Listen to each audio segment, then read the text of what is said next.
So good morning to everyone, and welcome to this webinar on the results of our Security of Electricity Supply report. My name is Rafael Muruais. I am the leader of the adequacy team in ACER, and I am glad to open today's webinar. First of all, I want to say our appreciation for the choice you made to spend approximately 60 minutes of your time with us. And my role today, I will guide you. As my role today, I will guide you through the agenda that we have foreseen for this webinar, and we have tried to make it engaging for you. So we hope you enjoy it and you find it interesting and relevant. So in terms of agenda, after my introductory words, we will make a brief detour on the main findings and recommendations of the Electricity of Security of Supply report. This would be by my colleague Vasilis Papandreou, that was the member of the team responsible for leading the production of this report. Then we'll have a panel discussion with distinguished members from the European Commission, FSR, and also from ACER, that will be introduced later on. As usual, some housekeeping rules. Essentially, your micro will be muted in any case. So for questions, you can post them anytime through Slido. You have the different links to Slido through either the QR or the link directly on the slides, but also in the chat. So don't use the Teams chat for questions, use Slido. As you know, you can always also vote for the questions to make them appear higher in the rank and make them more relevant. And as a part of the agenda, there will be some panel discussion first with some questions for the panelists, but then there will also be time after the panelists discussion for giving replies to your questions. Maybe worth to say for you to know that the slides and the recording will be available on our website soon, on the same page as the event, probably towards the end of this week on Friday. And to make you aware, we'll also send an email with the link once both the slides and the recording is uploaded. So as I said, I will say a few introductory remarks on the content, the scope, and the goal of this report before giving the floor to my colleague, Vasilis Papandreou. So just one word from my side to frame the report. So this is the second year. So this is our second edition of this report as a standalone product. This report deals with security of supply in electricity. Before that, we already had discussed and addressed this topic in the context of our broader market monitoring activities. But since last year, in the framework of the Clean Energy Package, there was a specific task for us to make a more dedicated volume, the report on security of supply, and hence we started to produce a standalone document. With this slide, we try to summarize the goal and scope of the report, which we can say that is threefold. So first, we report on developments. As being a monitoring product, we have an interest to provide useful insights on certain numbers and statistics in the area of security of supply. But we also try to go a bit beyond the numbers itself. And for example, this year we tried to draw lessons from the energy crisis. And we also acknowledge that in the context in particular of the energy crisis, we, of course, because of the scope of the report, we take the security of supply approach, but or angle, but we also acknowledge that there are other elements to take into account, such as, for example, the need to ensure affordability during the crisis.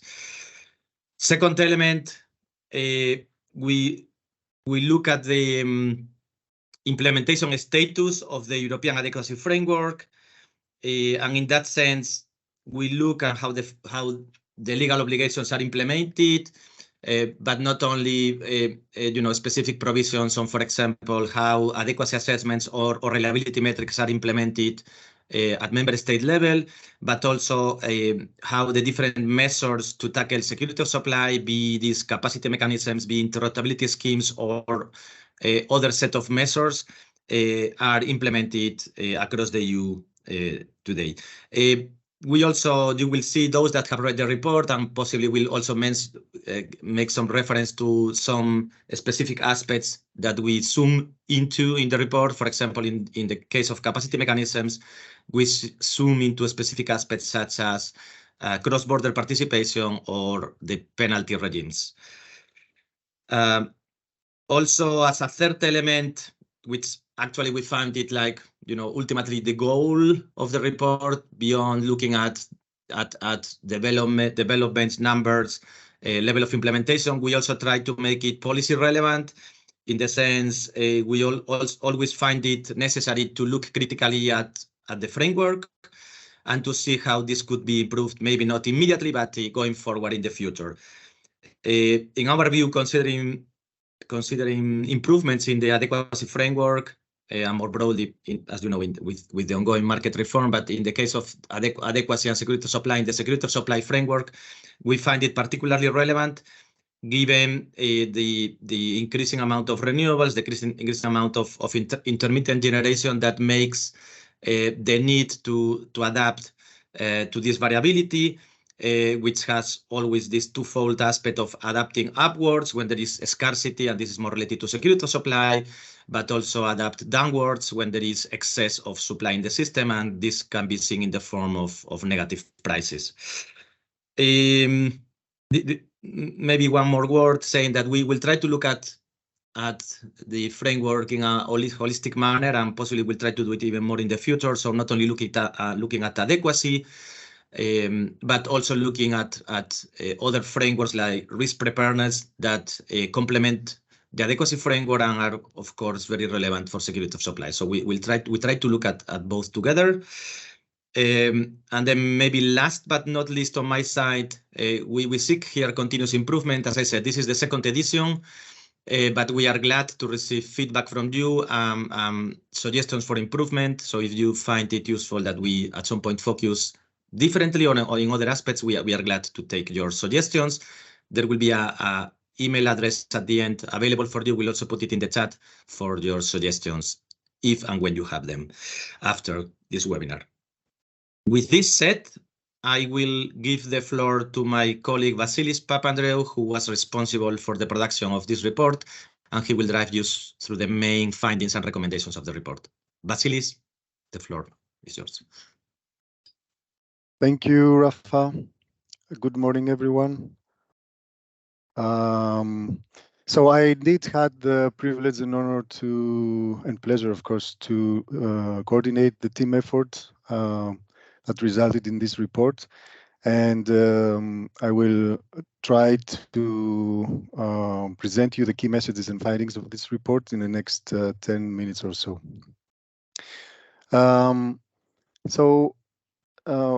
Following ACER's work on reporting and assessing the energy crisis in previous reports, we have asked energy regulators, to describe their experiences during last winter, and we have received information from 17 regulators that you can find in the report. But I would like to focus on two main messages here.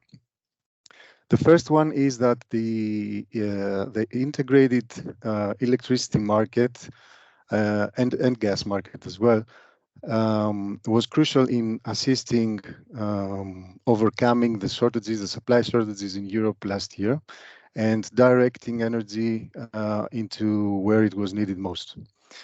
Also, the fast and largely effective reaction of Europe last year was made possible through already established coordination and cooperation channels. Now, we tend to take these things for granted, but we feel that it is important to highlight that without this, the situation might have been different. The second point I would like to reiterate, because this was also highlighted in previous reports, is the fact that although emergency situations call for emergency measures, of course, there are measures that have adverse effects, and we need to be aware of these effects.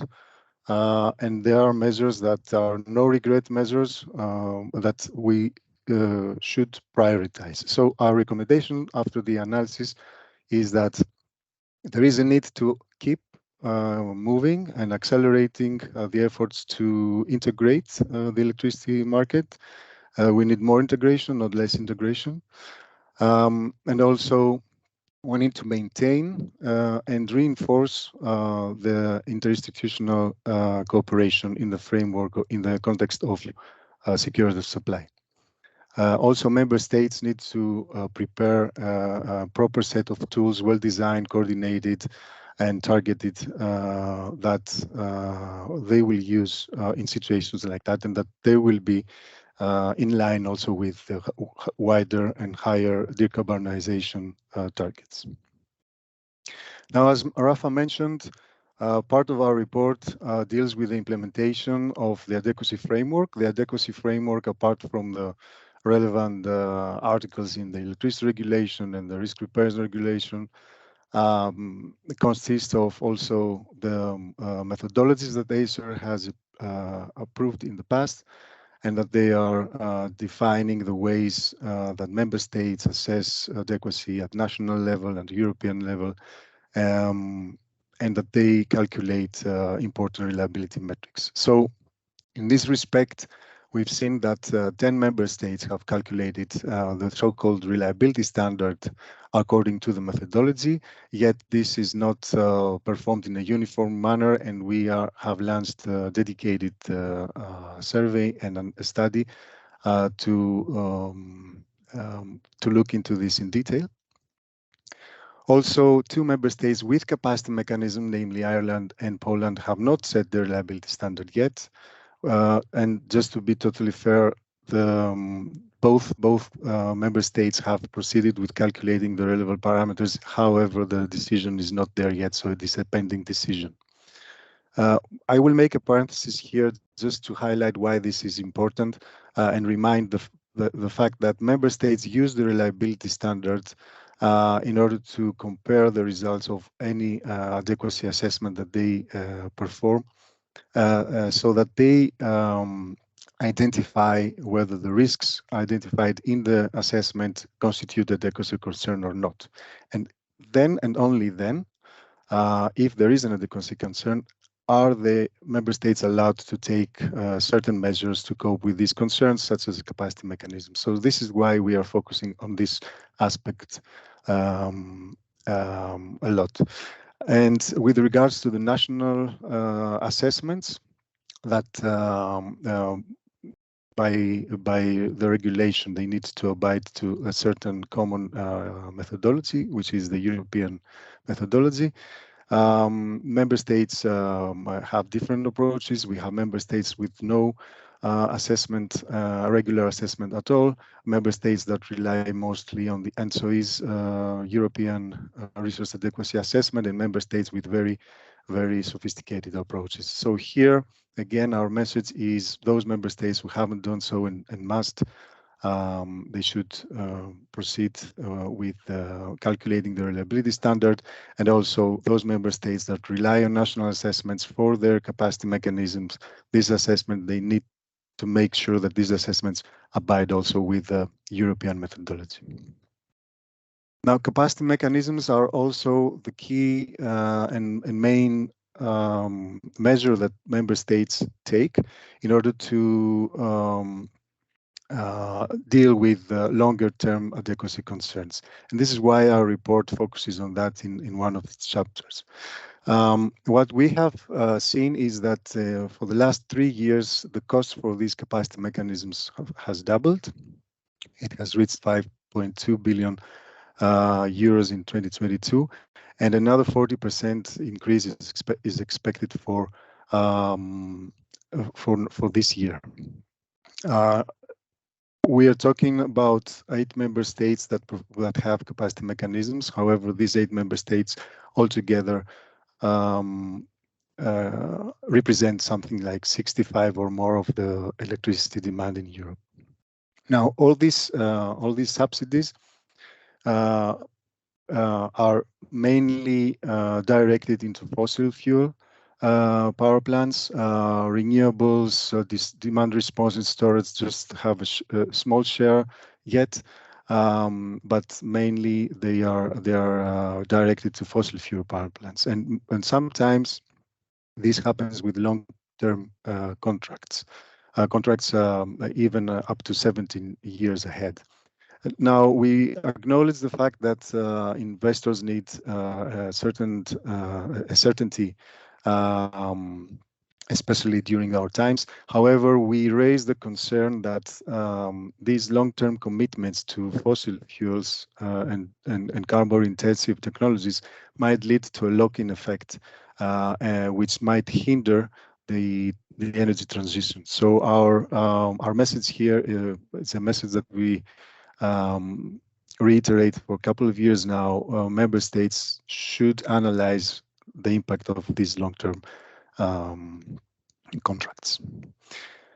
The design of capacity mechanism matters, and this is why the electricity regulation also devotes quite some parts for identifying the proper design principles. In our report, we focus on 2 points. The one is cross-border participation. Capacity mechanisms need to enable participation of capacity providers from other EU member states. What we have seen is that this is not still enabled in all capacity mechanisms that are in place in Europe. Even member states that do implement direct cross-border participation, there are still elements that need to be improved so that domestic and foreign capacity can participate on equal footing. The next focal point was the penalty regimes. So we analyzed penalties both for failing to construct and commission new capacity in the system, but also penalties with regards to failing to make existing capacity available when it is needed. So again, different approaches by member states, some better, some not so good, but the overall conclusion is that sometimes these penalties do not provide the right incentives for capacity providers that will ensure the delivery of the service. So here again, recommendation to national authorities to implement the regulation with regards to cross-border participation, monitor and fine-tune and adjust when necessary, and also ensure that the penalties will guarantee the delivery of the service. And this is my last point. During our analysis, we have seen that member states tend to undertake and implement different measures, a variety of measures for tackling different security supply issues. Now, these measures often don't have the same scrutiny. For example, capacity mechanisms, there are strict rules about how to implement capacity mechanisms, which might not be the case for other measures. And also, to the extent that these different measures that are there to serve a role, they have a purpose. But to the extent that these are uncoordinated, there is a risk, we feel, to fragment the market and introduce further distortions in the market. So starting from this, we propose and we believe that there might be a need to streamline the process for approving capacity mechanisms, at least those types of capacity mechanisms that are less distortive. And this streamlining includes also the assessment of the adequacy needs. Further on, we feel that there might be a need also to explore the synergies between the adequacy framework as defined in the electricity regulation and the risk preparedness framework, which is more directed to emergency conditions, so that each stakeholder, each member state knows what exactly are the tools that they can use for the different contexts. And very important, again, measures that target adequacy should only go through the adequacy framework. So there should be a level playing field here. And whenever member states assess adequacy, they should take into account all other measures that are in place so that the assessment is really robust and reliable. And this was my last point. Thank you very much. I hand over now to Christophe for the very interesting panel discussion. Thank you. Thank you very much, Vasilis. I take control on the slide. Okay, so good morning to everyone. My name is Christophe Janscreux. I'm the head of the electricity department in ACER. So thank you very much again, Vasilis, for this presentation and the team for the excellent report. So now we'll move to the panel discussion. We have three panelists. I understand that Katarina Sicomani unfortunately has an urgency and was not able to join us this morning, but that Tom House will join us, will replace her. So Tom is an advisor. Thank you, Tom, to take over. My pleasure. Tom is an advisor in the green energy transition and energy market regulation. So welcome, Tom.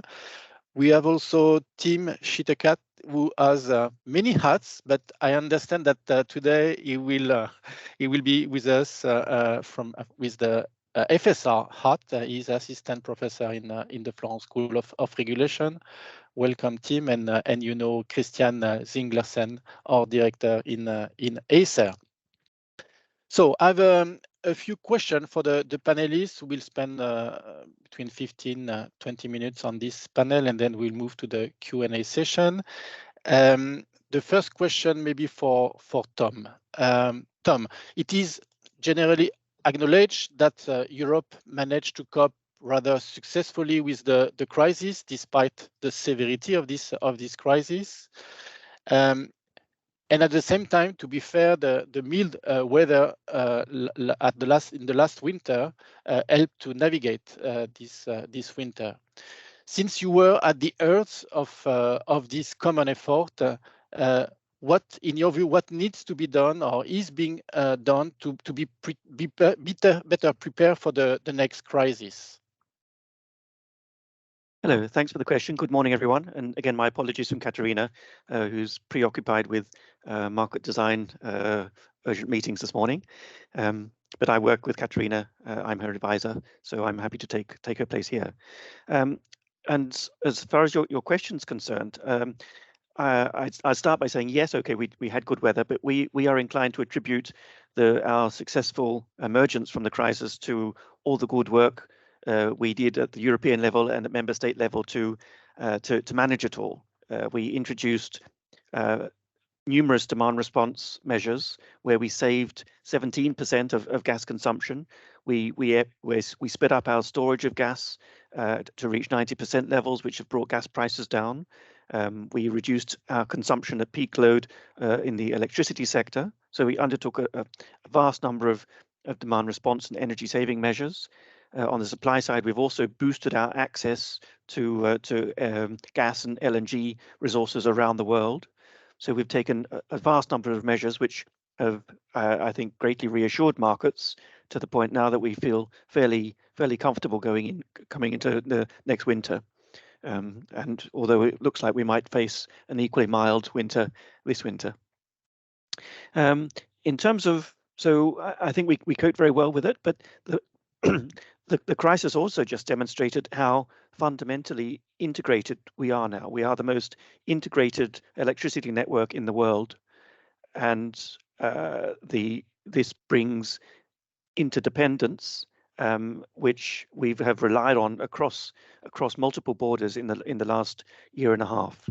So I think the market and the integration of our grids have really proved their worth in coping with this crisis and improved our resilience out of sight.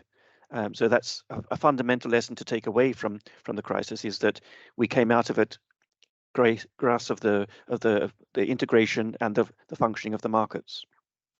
That said, we've all acknowledged that our market design was not entirely perfect. We felt there were some inadequacies about it, in particular on the question of the overexposure to short-term markets driven by fossil fuels. And so we came out with our proposal for the reform of electricity market design. I dare say you're all familiar with it, where we're increasing the scope for long-term contracts, whether that's CFDs or power purchase agreements or improved hedging. We've improved the responsibilities of suppliers so that consumers are not so engaged in facing volatile short-term prices. And we've also boosted the needs to address flexibility in the market. As we have growing shares of wind and solar power, the need for more dispatchable resources, including from either demand response or storage or batteries, is growing. So we need to make a concerted effort there to roll that out faster. So these are some of the measures contained in the proposal. We're still hoping for a rapid agreement on this proposal so that we can knuckle down and start implementing. Having said that, we've got a vast amount already from the clean energy package, which we're busy implementing. But to come back to the point of this session, I think your report, which is great, really shows the role of adequacy assessment and the need for ongoing efforts on the part of member states to fully implement their adequacy regime, and to improve the way we use the European resource assessment, because that's we are a European market, no doubt. Thank you. Thank you, Tom. We'll come back on this point. Christian, Tom mentioned the importance of the internal market to mitigate the impact of the crisis. At the same time, we saw some occasional attempts from some member states to limit cross-border trade, to limit cross-border capacity, to preserve their national security of supply. How important, in your view, how important was the role of interconnection, and what should be done to secure or even increase a sufficient level of cross-border capacity?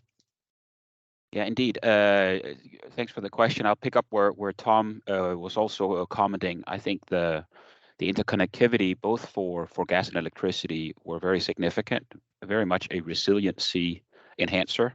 Of course, the bumper sticker example is gas flows into Germany and elsewhere, and electricity flows into France, which had a very tough electricity supply situation for quite some time. But it was not confined to them. I think it was more or less across the board that level of interconnectivity, whether it was molecules or electrons, was really a resiliency enhancer. And a bit like Tom was saying, I think it shouldn't be taken for granted, because it was the product of a number of decisions, sometimes lengthy, sometimes a bit delayed, blood, sweat, and tears and all, to put that in place. And what I would maybe point to is, I'll call it a bit sort of the sweet and sour a bit, in terms of what we have achieved and where we still need to go. The sweet part, if you'll allow that, is I think we've made a lot of progress in the area of capacity allocation. Whether it's day ahead and intraday with market coupling, that is going well and it's a success story. We still, that's the sour or the less sweet part, we still have, I think, a significant way to go in making sufficient capacity available for trade, which then can be efficiently utilized. So this links a bit to the so-called 70% target, and we have dedicated reports to that on that as ACER. Obviously, we had one coming out over the summer as a part of a yearly monitoring effort. So that's probably the way I would answer that question, in terms of this is where we need to double down on our efforts and make sure that sufficient capacity is being made available for trade, and so that we can, let's say, for lack of a better term, better regionally optimize than nationally optimize the system we have in place, which proved its worth quite well, I would say, during the crisis. Thanks. Thank you, Christian. Let's move now to Tim. Tim, welcome. During much of the duration of the crisis, lucky you were in Boston, and we were wondering in your view, how did the EU score in dealing with the crisis from the US? How do you perceive? Thank you for having me, Christophe. So there's some good things, some less good things. That would be my answer. On the good things, as already mentioned, the integrated market really made a big difference, especially France. But also when I read your report, I saw that Sweden was really in trouble at a certain point, where imports for electricity really made a difference. You also saw that the moment there were some interconnectors that were less available for trade, for example, in the Baltics, but also France and I think around Poland, that really had some massive effects on prices at certain points. So showing the fragility of certain national markets if you don't have that integration. Then the other good point is demand savings, which were really impressive. And shifting, I really liked the Danish example where you saw already that many consumers were shifting away from the peak. So it's not only about reducing volume of electricity, it's also about using it at the right time. And then the quick gas substitution, LNG, but also renewables, micro generators, that was really impressive. So those are the good things. I think that the less good things, like ideas like the Iberian exception, okay, in Spain and Portugal, they could say it was a success. We have reduced our prices. We have pushed inflation down. Great. But they did burn a lot more gas than they would have done without that intervention. And maybe that gas could not have flown to Europe anyhow because of the French-Spanish bottleneck. I don't know. But if that would really have made a difference between having enough gas in Europe or not, then that would have been really dramatic. And especially if you would apply something like that in the continental Europe, that would have been really a bad idea. So these ideas like these sort of relief valve is very similar to the Iberian exception. It's just with a sort of predetermined trigger rather than doing it just when you want to do it. The other point, we have seen demand savings, but maybe also some demand destruction. That is not something that is easy to be stopped, but that is something worrying in the longer term. Industry that might not come back, to be seen in the next couple of years. And the other thing is, many governments that have been attacking a bit this integrated market, while it really has made a difference, especially this whole discussion around marginal pricing in the beginning. I mean, without marginal pricing, we would have burned a lot more gas. So it's really in the future a question of building long-term contracts that are compatible with these very important short-term signals. So the long-term signals to create investment, to create a hedging, and the short-term signals to really operate the system as good as you can. And that is not a contradiction, long-term contracts and a well-functioning short-term market. And I think that's a very important message. And the other thing is in the proposal of the European Commission, and I have not read the last developments, there's this idea of a joint response when there is an electricity crisis, to have a sort of, rather than many member states doing different things, let's put some criteria on when consumers could be subsidized. I think that's a good idea, but what I miss is like, where will the money come from? Because if you say we can again intervene and subsidize consumers, and maybe in Denmark or Sweden they can use the public budget, but in Greece or Italy they might intervene again in the power market. So I would like also to see the other side of the coin, like under what circumstances might we see some introduction of some revenue cap or anything like we have seen in order to create investment security. I'm not pro or against some intervention, but what I really think is important is transparency on what we can expect, which I think is currently not in the proposal. Okay, thank you, Tim. Let's move now from the past to the present and the relevance of the existing adequacy framework. And I will start with Tom first. Tom, when it comes to security of supply, we need to assess the risk in a robust manner to properly inform decision makers. And as you know, the legal framework, the existing legal framework allows to complement the European assessment, the ERA, with national ones. What is, in your view, the added value of this European assessment? I think our first question touched on the way we are an integrated European market now, and it is almost a nonsense to rely on a single national adequacy assessment, given this level of integration and interconnectivity. So in that sense, there's different levels at which the European nature of the assessment is good. I mean, there's the methodological consistency, which is an important first step, shepherded by ACER to ensure that even the individual national assessments are at least done on a consistent basis. I mean, because the starting point before the clean energy package, before this assessment regime, was a very uncoordinated approach to the assessment. Inconsistent across border, which immediately led to very different approaches to the introduction of capacity mechanisms or other forms of support, which were emphatically suboptimal. So with first step of a coherent methodology, and then with the European-wide assessment, we're in a much more coherent position to assess the genuine nature of the adequacy in any given region or member state. And on that basis, able to take mitigating measures. At some point, that becomes a capacity mechanism, but in a manner which is coherent across border, across region, and is doing the least to distort the functioning of the market and still using the right investment signals. So in that sense, the coherence, both in terms of methodology and once we will have one, the European-wide assessment will be fundamental in making sure that the investment decisions are more coherent and more sounder, and therefore that the market will function better.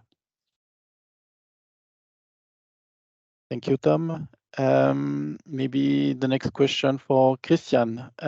Christian, the report shows a variety of measures being implemented by member states to cope with the security of supply, be it capacity mechanism, various types of reserves, specific ancillary services. And the report points out this is a reason for concern. Can you elaborate a bit more why do you think this is a concern and how such concern should be addressed? Yeah, sure. Indeed, this is one of the elements that we try to bring out in the report in a more, let's say, thoroughly analyzed way. And basically, what we would argue is that challengers should be tackled by their proper framework, so to speak, which means that you apply the framework appropriately to those things which qualify as, let's say, adequacy enhancing measures. And the current concern we see a bit, if that is not done, is that risks may not be properly evaluated, and that can have some adverse knock-on effects on the solutions pursued. It may also have adverse effects on, let's say, getting the relevant markets going further down the line, etc. So it's basically a concern which is can be expressed, apply the framework properly and comprehensively for that which it was intended. Basically, that's how I would follow up on your question. Thank you, Christian. The next one for Tim. Tim, currently capacity mechanisms are implemented in 8 member states, and there are ongoing discussion in several other member states to implement similar mechanism.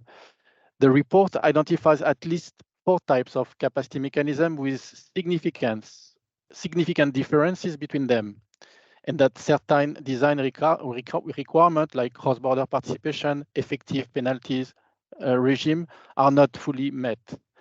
Some claim that capacity mechanism should be further harmonized. What could be the value, in your view, of such harmonization? Thank you, Christophe. So I read the whole report last night, and I must say that the part on the capacity mechanism is really very elaborate and goes into much detail. So congrats for that. Like, I've never seen these discussions of penalties in such much detail and how interconnection is made available and so on. But the value of further harmonization, I mean, that's a bit true for every sort of harmonization in the energy market, is you have less cross-border distortion and a more level playing field if you have a sort of very similar capacity market or mechanism. But then the question is, which kind of type of these 4 that you say should we promote further, right? Which is for me still a bit of an open question. What is kind of obvious from the statistics you show is that strategic reserves, they cost a lot less money than the so-called market-wide mechanisms. But the amount of money spent on the mechanism itself is not the only metric that matters, right? Because they do have important spillover effects on wholesale prices. So a sort of assessment that does consider the total system impact of one capacity mechanism versus another is a very, very complicated thing to do. But just to say strategic reserve is cheaper, therefore the better, maybe not, because in capacity-wide mechanisms, resources get more money via capacity market, so the energy price might be lower.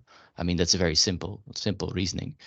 But what I do find more worrying is all these additional patches, like these interoperability schemes, these network reserves, these emergency reserves. Like, if you want to let demand participate in a capacity market, why do you need a demand-specific interoperability scheme? Isn't that the same kind of thing? Maybe I'm missing something. So what I read between the lines in your report is that these patches are seen as a sort of easier way to get something approved that looks like a capacity, or that would work like a capacity mechanism, but doesn't really look like one.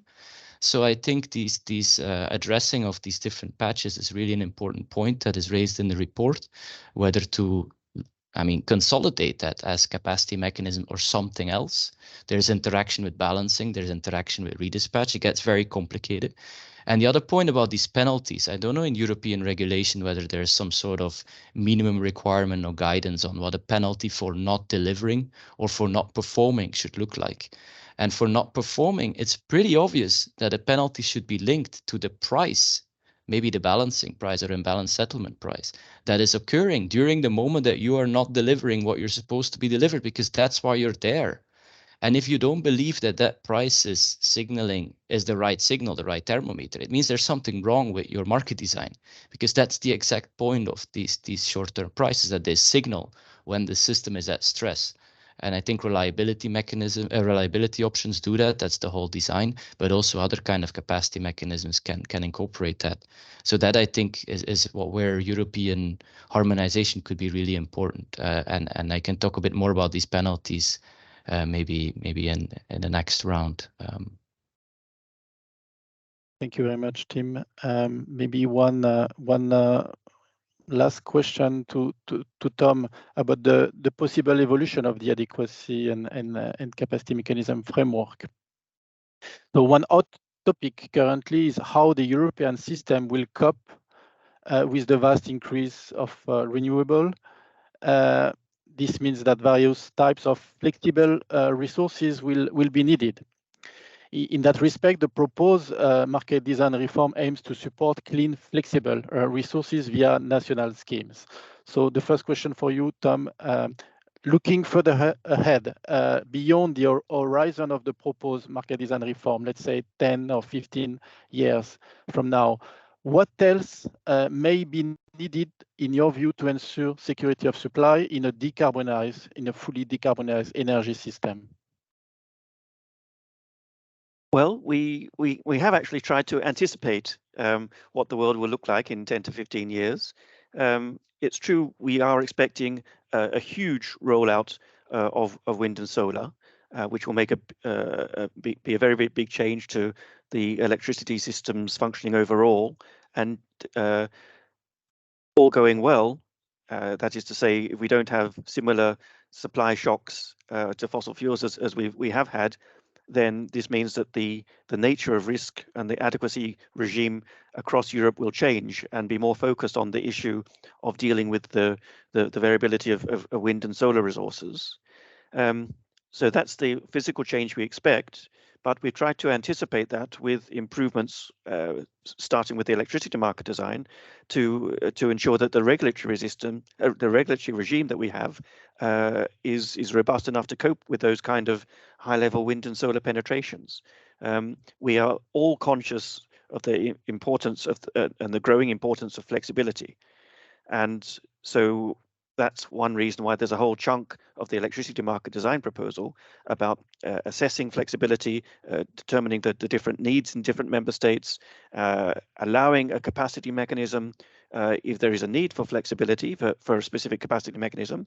But as Tim was saying, let's also use the existing instruments there and just integrate the different aspects of flexibility, whether that's batteries, storage, demand response, or whatever it is, into the existing markets. Why we don't necessarily need to come up with new distinct instruments and add to the patchwork. Let's try to keep it as simple as possible. In fact, perhaps one lesson from the whole creation of ACER is the need for a simplification of our regimes to ensure that we don't overcomplicate matters. So I think with the electricity market reform, we've made clear recommendations on energy storage across member states and the need to assess both what needs are, but and what the barriers to growing storage are. We talk of negative prices every now and then, but we tend to think of them as a discouraging sign for investments rather than as a clear price signal for flexibility and storage to come on track. They're a necessary part of that solution as well.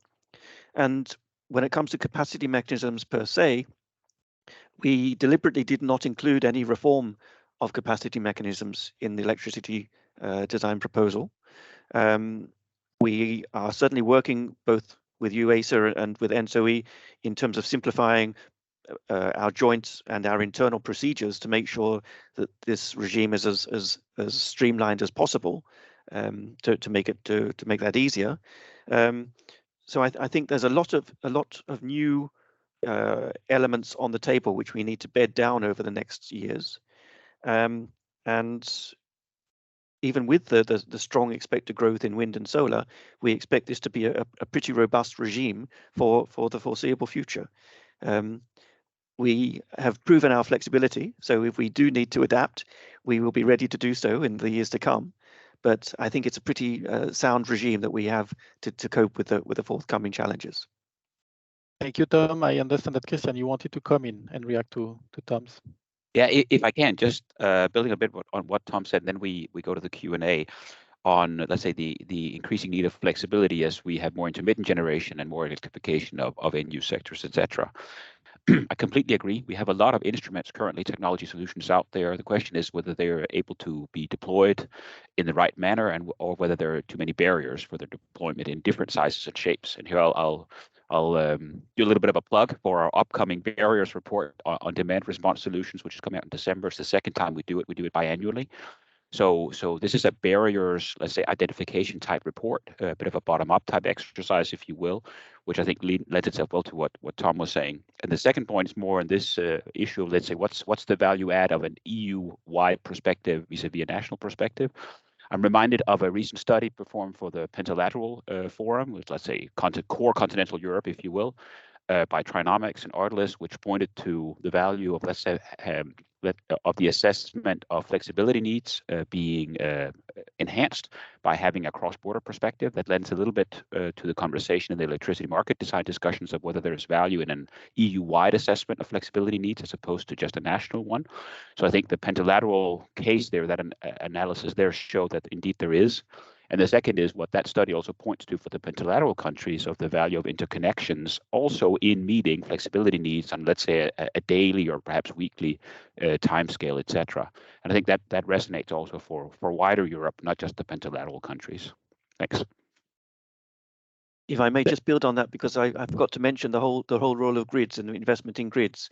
Christian mentioned the growing interconnectivity. That's a clear policy of the Commission that we continue to drive forward.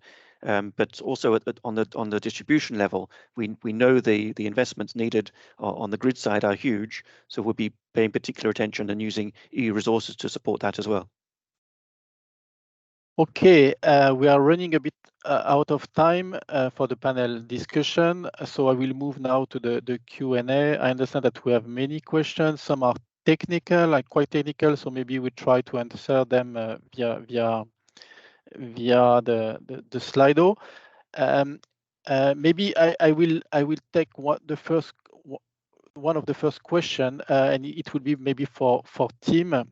As a follow-up question to the question on the need for harmonization of capacity mechanism. Tim, do you believe the problem with integrating cross-border resources in capacity mechanism should be solved in the national approach in the design of capacity mechanism, or addressed at EU level? That's not an easy question. I didn't see the Slido yet. So you mean the way that these minimum, the MEC is set? So what is that? The minimum export capacity or something between, like how much foreign capacity you allow from another bidding zone in your domestic capacity mechanism? Yeah, how to improve the cross-border participation in capacity mechanism, and this is part of it. Yeah, I mean, what I read in the report, and it's a bit of a common thread, is that it's not necessarily about creating more rules. It's about enforcing the rules that are there, where many or several member states do not really do what they're supposed to do if you read these methodologies. And maybe there's some confusion on the exact methodology, but maybe it's also about enforcement of the TSOs or NSOE or the NRAs themselves. So I don't really have a very concrete answer to that. I think there's already European guidance on how to do that, and it's already set there. It's just about following the rules. Okay, thank you, Tim. Maybe another question from the Q&A for Tom.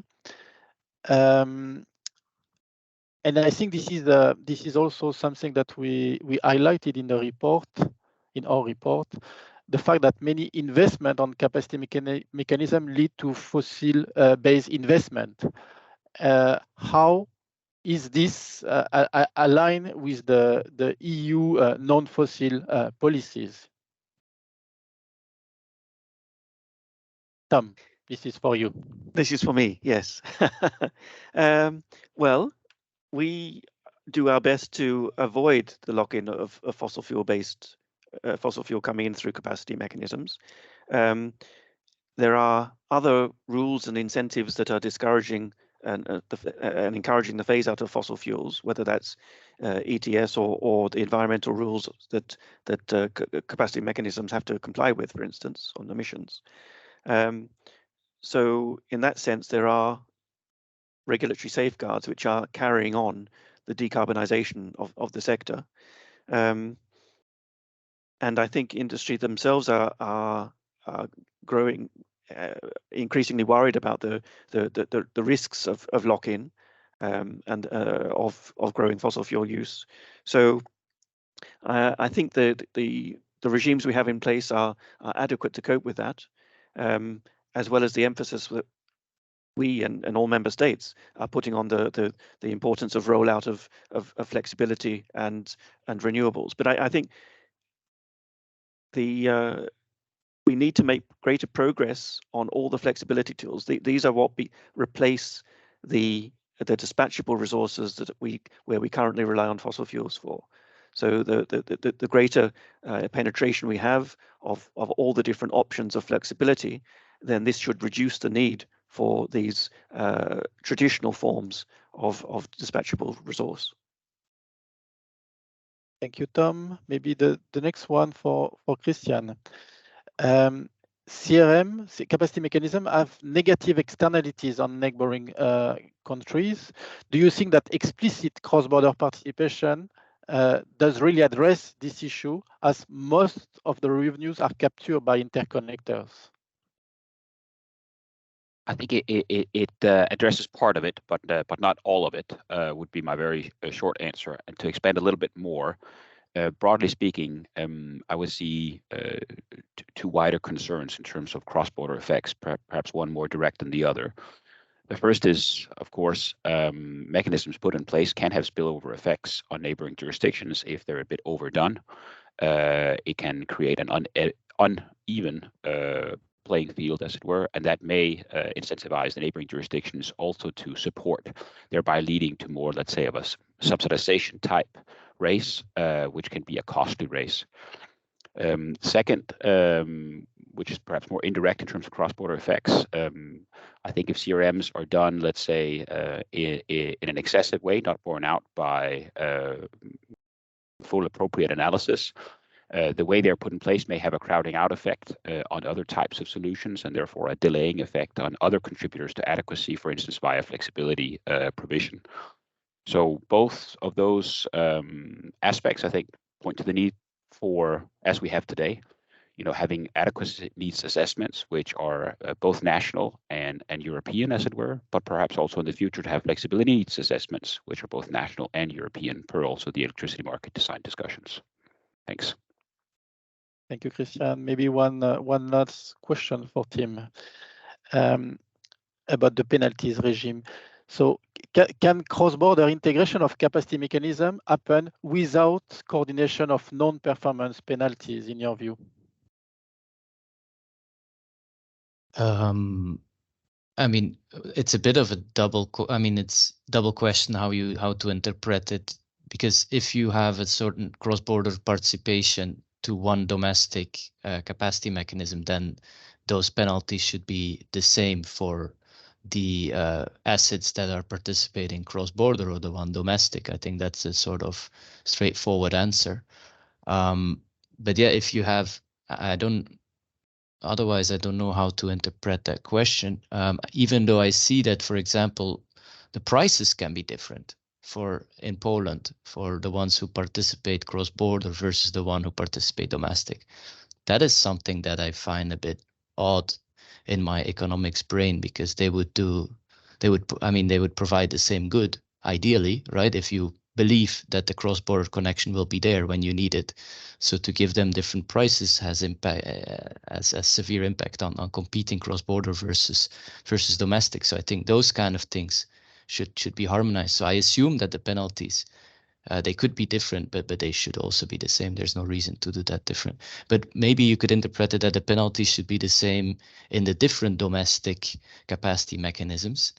And there, I think there can be some guidance, because you could have a capacity mechanism that procures a lot, but it's actually kind of weak in the sense that the incentives for deliverability or performance are low, while another one procures less, but it's very robust. So it becomes very hard to compare, because you might have a couple of years that you don't even need to call upon them. So you'll never know which one is robust or which one is weak. So in that sense, there is definitely some room for harmonization. Okay, thank you very much. I think we will stop here because we are running out of time. Maybe I will give the floor quickly to Rafa to explain some practicalities about after the event. Yeah. Many thanks. And before perhaps you can think of some closing remarks, Christoph summarizing the discussion. So 3 practicalities that, because we observed them useful during the event. Well, first is not more than a practicality, is to show appreciation for all those that have helped us with the report itself, and more broadly with our adequacy activities, and this includes the JRC, the Joint Research Center. So thank you to them for the continuous support in this area. Second is we observed that there have been a number of technical questions for which we found it difficult to reply quickly on the spot or orally. So we'll try to make an effort to come with replies to you. We'll see the best way to do it, possibly through a slide in the last few minutes, or otherwise later on we would publish in our website together with all other documents. And third, in the same direction, we'll place now, you can see it here now in this slide, but we'll also place it in the chat our email address, where you can reach us out for either questions on the report, but also suggestions for the years to come. Thanks from my side. Christoph, back to you for your closing. Thank you very much, Rafa, and I hope that this discussion will help the European Commission and the different institutions or will convince the institution that we have a good framework, a good adequacy framework, and that we need to preserve it. Maybe we need to strengthen it in some aspect, in particular, and try to harmonize as much as possible some features of this framework. I would like to thank all of you for your participation, and of course the 3 panelists, in particular Tom, for his availability to take over on Katarina. Thank you very much, Christian and Tim, and thank you to all those who support us in organizing this event. And of course, a particular thank to Vasilis and the team who was involved in this report. I will stop here, and again, thank you very much, and I wish you all an excellent day.